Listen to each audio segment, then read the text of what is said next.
स्टँडर्डचा chapter number first म्हणजे सेटला सुरुवात करूया. अल्जेब्राचा तुमचा चॅप्टर नंबर फर्स्ट आहे. काही काही मुलांना हा चॅप्टर अतिशय नवीन वाटतो, पण त्यामध्ये असं नवीन काही नाही आहे. एकदा तुम्ही व्यवस्थित लक्षपूर्वक पाहिलं तर तो चॅप्टर तुम्हाला लवकर समजून जाईल. तर बघा, तुम्हाला बुकमध्ये तुमच्या फर्स्ट पेज नंबरवर सेट्स बद्दल काही इंट्रोडक्शन दिलेलं आहे. त्या इंट्रोडक्शन मध्ये पूर्ण चॅप्टर त्यांनी इंट्रोड्यूस केलेला आहे. यामध्ये इंट्रोड्यूस करण्यानंतर त्यांनी खाली सब pictures are given below. It contains the group of things you know. बघा, तुम्हाला हे पिक्चर्स त्यांनी वेगवेगळे पिक्चर दिलेले आहेत. Flower of banquet, bunch of keys, flock of birds, file of notebook, collection of numbers. आता बघा, हा जो फुलांचा जो गुच्छ आहे याच्यासाठी इंग्लिशमध्ये एक शब्द राहतो, त्याला आपण बुकी म्हणून संबोधतो. त्याच प्रकारे असे वेगवेगळे शब्द इंग्लिशमध्ये येतात. जसा बंच कीचा एक गुच्छ असतात आपण त्याला बंच ऑफ की म्हणतो. फ्लॉक ऑफ पक्ष्यांचा थवा असतात त्याला फ्लॉक ऑफ बर्ड्स म्हणतो. नोटबुक्स असल्या एकट्या पडलेल्या आपण त्याला फाइल ऑफ नोटबुक म्हणतो त्यामध्ये. किंवा collection of numbers. Collection of numbers मध्ये तुम्हाला वेगवेगळ्या प्रकारचे पण नंबर्स येऊ शकतात. त्यामध्ये सपोज ते म्हणू शकतात set of natural number, set of even numbers, set of odd numbers, set of prime numbers, so on. ठीक आहे, अशा प्रकारे वेगवेगळ्या प्रकारचे जे सेट्स असतात त्याला आपण मॅथ्स मध्ये सेट म्हणून ओळखतो. आता बघा, याच्यामध्ये तुम्हाला एक खाली नोट दिलेली आहे. नोट मीन्स असं खाली एक पॅराग्राफ दिलेला आहे. You use the special word for each of the collection given below above. In the all the above examples we can clearly list the subject of that collection. We call the collection of such object is called as the set. Mathematics मध्ये आपण त्यालाच काय म्हणून ओळखतो? Set म्हणून. वेगवेगळ्या प्रकारचे suppose पक्ष्यांचा थवा तो पण एक प्रकारचा सेट आहे. असे वेगवेगळ्या प्रकारचे एक्झाम्पल्स मी तुम्हाला यामध्ये सांगू शकतो. आता सेट कोणाला म्हणायचं? सेट म्हणायचं झालं तर तुम्हाला जोही ज्याही गोष्टीबद्दल आपण बोलतो, suppose set of prime number up to 10 digit और set of even number up to 10 digit, हा एक सुद्धा सेट आहे जो वेल डिफाईन्ड राहतो. तो आपण सेट म्हणून ओळखू शकतो. सपोज तुम्हाला एखाद्या गावामध्ये विचारलं set of the happy person, तुम्ही ते एकदम डिक्लेअर करू शकता का? तुम्हाला माहिती आहे का काही असं मेजरमेंट त्याचं घेतलं जाऊ शकते का की अशी कोणती वस्तू आहे ज्यांनी आपण set of the happy person और set of the sad person from that village असं काही सांगू शकतो का? तर नाही. अशा ज्या वेल डिफाईन्ड गोष्टी नसतात त्यांना आपण सेट मध्ये घेऊ शकत नाही. म्हणजे सेटची डेफिनेशन काय होईल हे आपल्याला नेक्स्ट पेजवर त्यांनी दिलेली आहे. बिफोर दिस तुम्हाला see the examples given below and decide whether it is set or not. ते आपण त्यामध्ये बघून घेऊ. त्या अगोदर मी ते बोर्डवर लिहून घेतो. बघा, काही एक्झाम्पल्स मी सेंटेन्सेस यावर लिहून घेतलेले आहेत. You have to decide whether it is set or not. तर बघा, फर्स्ट नंबरला मी काय सांगितलं तुम्हाला, सेट म्हणजे वेल डिफाईन्ड ऑब्जेक्ट. ठीक आहे, तर बघा, days of a week, days of a week. आता वीक मध्ये कोणकोणते डेज येतात? तर वीक मध्ये डेज येतात तुमचे Sunday, Monday, Tuesday, Wednesday, Thursday, Friday and Saturday. त्याच प्रकारे मंथ्स इन अ इयर. आता बघा, मंथ्स इन अ इयर मध्ये जानेवारी, फरवरी, मार्च, एप्रिल, मे, जून, जुलै, ऑगस्ट हे सुद्धा तुम्ही वेल डिफाईन्ड म्हणजे तुम्ही सांगू शकता. त्यानंतर येते brave children in the class. बघा, हा पण सेट मध्ये मोडतो, हा पण सेट मध्ये मोडतो. तुम्हाला समोर त्यांनी सपोज विचारलं brave children in the your class, तुम्ही हे सांगू शकाल का? नाही. Is there any measurement to define the brave children in the class? तुम्ही सांगू शकाल का असं कोणतं माप बनलेलं आहे की हा एवढा हुशार आहे, 30% हुशार आहे, असं तुम्ही काही सांगू शकता का? नाही. तर ते तुमच्या सेट मध्ये जाणार नाही. समोर दिलेला आहे तुम्हाला फर्स्ट 10 काउंटिंग नंबर्स. पहिले 10 काउंटिंग नंबर्स तुम्ही सांगू शकाल का? तर हो, 1 2 3 4 5 6 7 8 9 10 ते सुद्धा तुम्ही सांगू शकता. त्यामुळे ते सुद्धा सेट मध्ये मिळेल. Strong force of the Maharashtra असं काही सांगू शकता का तुम्ही की हा खूप स्ट्रॉंग आहे, हा त्याच्यापेक्षा कमी आहे? तुमच्या डोळ्यांनी तुम्हाला एकदम सांगू शकाल का तुम्ही तो कोणता स्ट्रॉंग आहे, कोणता वीक आहे, कोणता खूप जास्त आहे? त्याकरता आपल्याला आपण सांगू शकणार नाही. म्हणजे हे सुद्धा तुम्हाला सेट मध्ये मिळणार नाही. त्यानंतर दिलेला समोर planets in our solar system. आता बघा, प्लॅनेट सुद्धा तुम्ही सोलार सिस्टम मधले सांगू शकता. त्यामध्ये ते तुम्हाला फर्स्ट नंबरला मर्क्युरी, व्हेनस, त्यानंतर तुम्हाला Earth, Mars, Jupiter, Saturn, Uranus and Neptune हे सुद्धा तुम्ही त्यामध्ये सांगू शकता. हे झालं आपलं सेट बद्दल.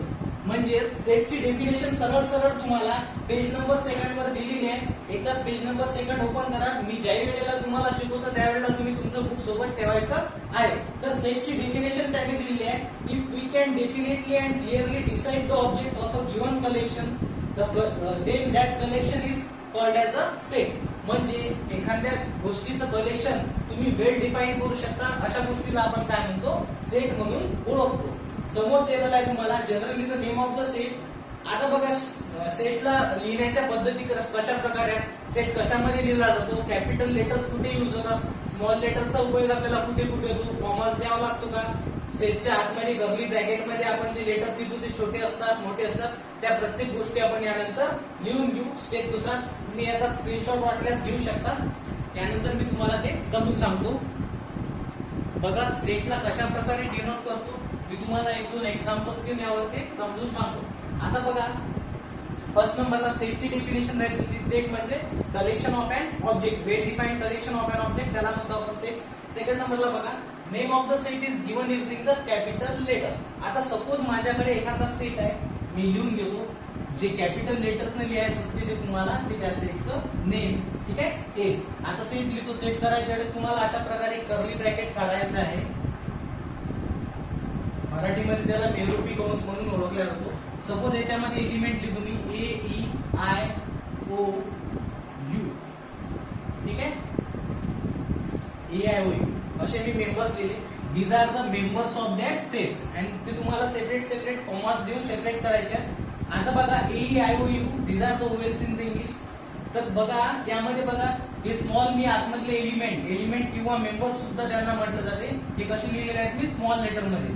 आणि जे कॅपिटल लेटर आहे ते आहे आपली first line. Name of the set is given using the capital letter. म्हणजे सेटचं नेम जे तुम्हाला लिहायचं आहे by using the capital letter. And element in the set are कशामध्ये लिहायचे तुम्हाला, write their element in small letter, ठीक आहे. बघा या दोन्ही बद्दल मी आता बोलतो. नेम कॅपिटलनी अशा प्रकारे सेट लिहितो आपण कर्ली ब्रॅकेट मध्ये, आणि त्याच्यामधले जे मेंबर आहेत जे एलिमेंट आहेत ते स्मॉल मध्ये आपण त्यामध्ये लिहून घेतो.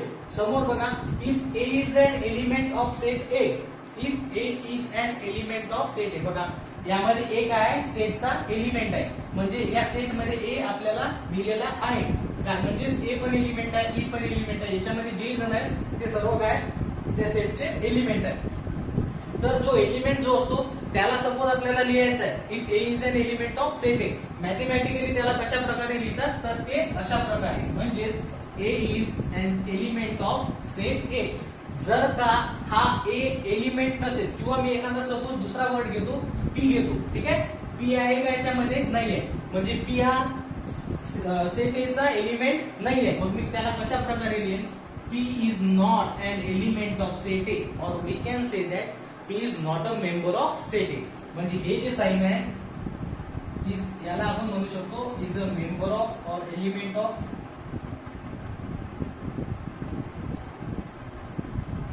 अशा प्रकारे असतं इज नॉट अ मेंबर और एलिमेंट ऑफ दॅट सेट. कोणताही सेट असो तो त्याचा एलिमेंट नसेल, आणि असेल तरी तर आपण एप्सिलॉन लिहितो, नसेल तर एप्सिलॉनवर आपण अशा प्रकारे गाठ मारतो, ठीक आहे. या झाल्या छोट्या छोट्या गोष्टी आहेत त्याच्याबद्दल, त्या तुम्हाला समजून घ्यायच्या. These are the basics.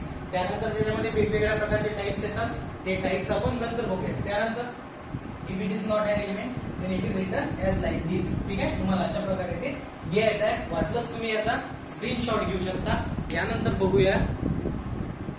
बघा यावर मी काही तुम्हाला methods of writing the sets. यामध्ये तुमच्या दोन मेथड येतात. फर्स्ट नंबरची जी मेथड आहे तुमची लिस्टिंग मेथड, आणि सेकंड नंबरची जी मेथड आहे तुम्हाला रूल मेथड. लिस्टिंग मेथडलाच आपण रोस्टर मेथड सुद्धा म्हणू शकतो, आणि रूल मेथडला तुम्ही सेट बिल्डर फॉर्म सुद्धा त्यामध्ये म्हणू शकता.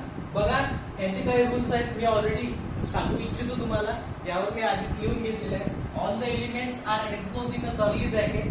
म्हणजे जेही तुम्हाला सेट लिहायचे ते कशामध्ये येणार आहे, तुम्हाला लिस्टिंग मेथड मध्ये ते कर्ली ब्रॅकेट मध्ये येणार आहे, ठीक आहे. मराठीमध्ये याला आपण मेरूपी कंस म्हणतो. Elements are separated by commas. म्हणजे जे याच्यामध्ये जेही एलिमेंट आहेत ते सेपरेट कशाने होत आहेत, ते कॉमन होत आहेत. त्यानंतर order of the element is immaterial. Element cannot be repeated. Set of the digit in the number, ठीक आहे. आता बघा order of element is immaterial. Element cannot be repeated. म्हणजे तुम्हाला यामधला जो एलिमेंट आहे तो रिपीटेड व्हायला नको, त्याकरता मी एक्झाम्पल घेतलेलं आहे खाली. तर यालाच मी सपोज एखादा सेट घेऊन लिहून घेतो. सपोज मी ए म्हणून याला लिहितो, तर मला हे लिहायचेच नाही त्याच्यामध्ये एलिमेंट. कोणती मेथड आहे आपली, लिस्टिंग और रोस्टर मेथड आपण याला म्हणतो. तर मी याला असेंडिंग ऑर्डर मध्ये सुद्धा लिहू शकतो किंवा डिसेंडिंग मध्ये लिहू शकतो किंवा इकडे तिकडे लिहिलं तरी काही प्रॉब्लेम होणार नाही. फक्त तुम्हाला लक्ष जे द्यायचं आहे ते म्हणजे ते नंबर्स रिपीटेड नको यायला.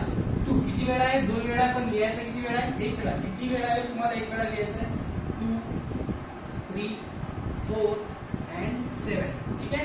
पण नंबर्स किती ते 1 2 3 4 5 6. ठीक आहे. कोणता राहिला आपला 4 रिपीटेड आहे, 4 सुद्धा रिपीटेड आहे एकदा लिहिला. त्यानंतर बोलायला कोण आहे 7. यालाच म्हणतो आपण listing method or poster method. हे याचं एक्झाम्पल होतं. वेगवेगळे तुम्हाला अजूनही एखादा एक एक्झाम्पल घेऊन सांगू शकतो मी तुम्हाला. सपोज मी एखादा एक्झाम्पल घेतो इंडियन. ठीक आहे. तर बघा याला मी बी करून लिहितो. कोणतंही तुम्ही लेटर यामध्ये यूज करू शकता, फक्त लिहिताना कॅपिटल लिहायचं आहे आणि प्रत्येक जे लेटर याच्यामध्ये येतात ते तुम्हाला कॉमनली सेपरेट करायचं आहे. फर्स्ट नंबरला आहे मला आय, एन, डी. आय परत आला लिहायचं आहे का नाही. त्यानंतर ए आणि एन पण रिपीटेड झालेला आहे, मला लिहायचं नाही आहे. म्हणजे number of element in B किती झाले आता 4. हे नंतरची गोष्ट आहे. फक्त मला तुम्हाला सांगायचं आहे लेटर्स तुम्हाला रिपीटेड यायला नको. ठीक आहे. तर आता हे मागं पुढे झाले तरी चालतील. मी याला असं सुद्धा लिहू शकतो 3 2 4 7. ठीक आहे. वाटेल तसं, फक्त तुम्हाला रिपीटेड नाही द्यायचे आहे आणि पूर्ण जे आलेले आहे ते एक वेळा तुम्हाला त्यामध्ये लिहायचं आहे. ही झाली तुमची लिस्टिंग मेथड. त्यानंतर रूल मेथड दिलेली आहे तुम्हाला. रूल मेथडलाच आपण काय म्हणतो, set builder form. Element are not listed like this. अशा प्रकारे तुम्हाला एलिमेंटची लिस्ट बनवायची नाही आहे. It is describe by using the specifying property. Property कशाला म्हणायचं, जे आपण म्हणतो X such that x is an element of किंवा X such that x is an even number. असं वेगवेगळ्या प्रकारे आपण त्यालाच काय म्हटलं जाते प्रॉपर्टी. म्हणजे तुम्हाला ते सेंटेन्स मध्ये लिहावं लागते. तर बघा पुढे बघूया. एक एक्झाम्पल दिलेलं आहे, the set of the odd number. एक ऑड नंबरचं मी लिहून घेतलं. हे आहे माझी लिस्टिंग मेथड. ही आहे लिस्टिंग मेथड. हे लिस्ट मध्ये लिहिलं मी. हे बघा इथे लिस्टिंग मेथड लिहिलेलं आहे.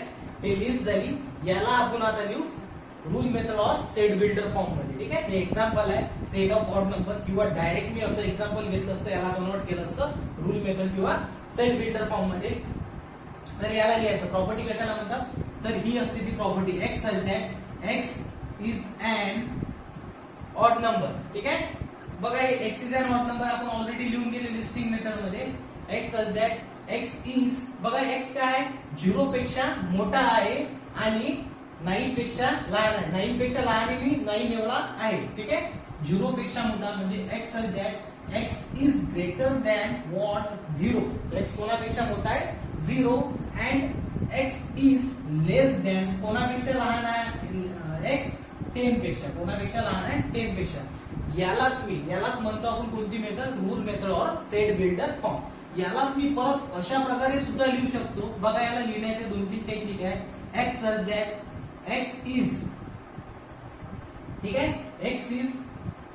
X such that x is म्हणजे एक्स हा 1 एवढा आहे. ठीक आहे. Less than X is greater than or equal to 1.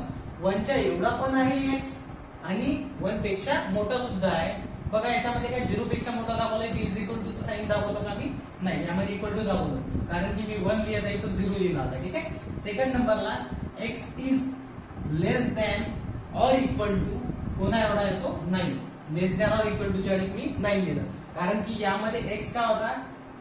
एकच प्रॉब्लेम आहे, तुम्ही यामध्ये या प्रकारे सुद्धा त्याला लिहू शकता, या प्रकारे सुद्धा मांडू शकता, या प्रकारे सुद्धा मांडू शकता. यामध्ये लिहिताना बघा मी एक्स इज ग्रेटर दॅन 0. 0 पेक्षा ग्रेटर आहे तर मग 1 लिहायचं काही काम नाही. 0 लिहून घेतलं मी डायरेक्ट. इक्वल टू द्यायचं काही काम नाही. लेस दॅन 10 म्हटलं तर 10 च्या डायरेक्ट खाली.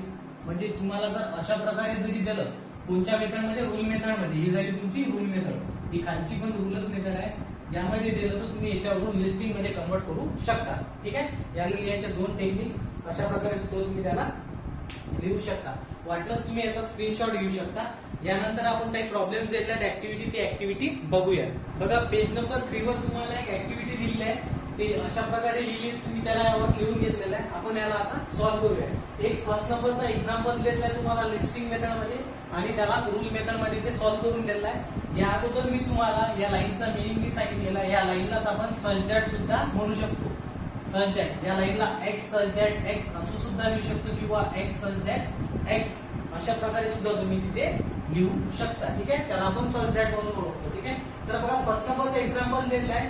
2 4 6 8 10 12 and 14 बघा 2 च्या टेबल मध्ये येते क्यू आर 2 4 6 8 हे सर्व काय आहेत नॅचरल नंबर्स आहेत these are all the natural number आणि हे सर्व नॅचरल नंबर ग्रेटर दॅन 2 आहे and लेस दॅन 14 आहे यालाच मी लिस्टिंग मध्ये लिहू शकतो x such that x is an even natural number less than 15 x is an even natural number less than 15 यामध्ये त्यांनी असं का बरं नाही लिहिलं x is greater than 2 and less than even number कुठून स्टार्ट होतात ते 2 पासूनच तुम्हाला even numbers स्टार्ट होतात आणि ते तुम्हाला इथे दिलेले आहे लेस दॅन 15 अशा प्रकारे सुद्धा तुम्ही त्याला लिहू शकता आता सेकंड नंबरला तुम्हाला सेट बिल्डर फॉर्म मध्ये त्यांनी दिलेला आहे b इज इक्वल टू म्हणजे हा सेट b चा सेट आहे x such that x is the perfect square number बघा हे नंबर आहे बिटवीन 1 to 20 x काय म्हणजे perfect square number between 1 to 20 1 to 20 मधला x हा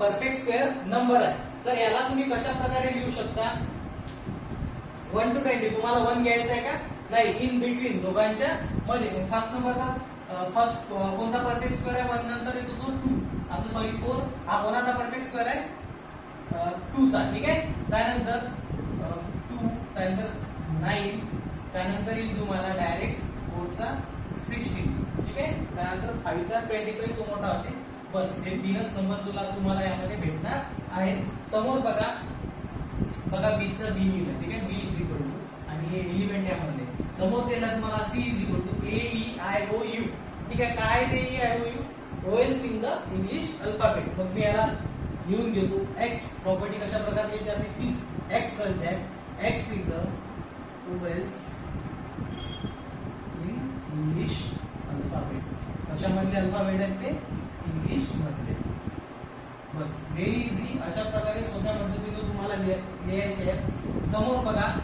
D Y such that Y is the colours in a rainbow कोणते कोणते colours असतात रेनबो मध्ये 7 कलर्स असतात कोणकोणते आहेत ते वाय इंडिगो असतो त्यानंतर ब्राऊन ब्लॅक ब्राऊन असतो त्यानंतर ग्रीन असतो त्यानंतर येलो असतो ऑरेंज असतो आणि रेड असतो तेच आपण शॉर्टकट मध्ये तुम्ही पूर्ण कलर लिहिले तरी चालतील किंवा शॉर्टकट मध्ये लिहिलं तरी चालेल Y I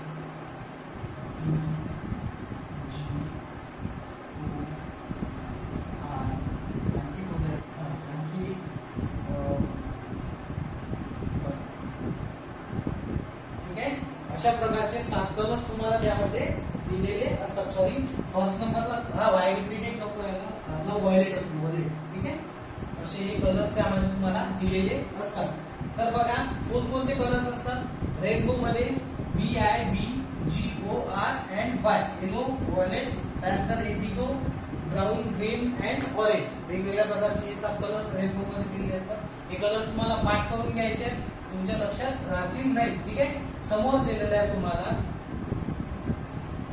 x such that sorry मी इथे ब्रॅकेट लिहायचं विसरून गेलो ठीक आहे बघा याला लिहून घेऊ आपण इथे